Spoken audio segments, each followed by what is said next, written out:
Welcome to the Tech Egg. Don't get scrambled. Enjoy the video. In this video, I will explain how to name organic compounds using the IUPAC rules.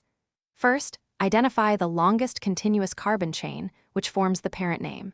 Next, number the carbon atoms in that chain, ensuring that any attached groups, called substituents, receive the lowest possible position numbers. Finally, name each substituent and indicate its position on the main chain. This systematic approach ensures clear communication in chemistry. Once you've identified the parent chain, determine the type of carbon-carbon bonds present. If all bonds are single, it's an alkane and the name ends in -ane. For compounds with one or more double bonds, it's an alkene, using the -ene suffix. If a triple bond is present, it's an alkyne, and the name will end in -un. Remember to indicate the position of multiple or triple bonds with numbers.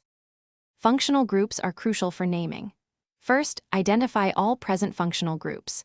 Then, consult a priority list to determine which group takes precedence. This group will dictate the compound's primary suffix. All other functional groups are then named as prefixes, with their positions clearly indicated. For example, a carboxylic acid group has higher priority than an alcohol group, making the compound an OIC acid. For more complex structures, remember to use prefixes like di, tri, or tetra when you have 2, 3, or 4 identical substituents, respectively.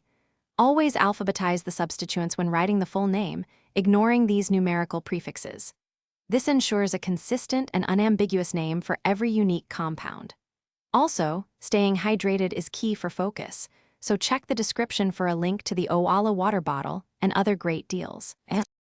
Thanks for watching. Consider subscribing if I helped unscramble your problems.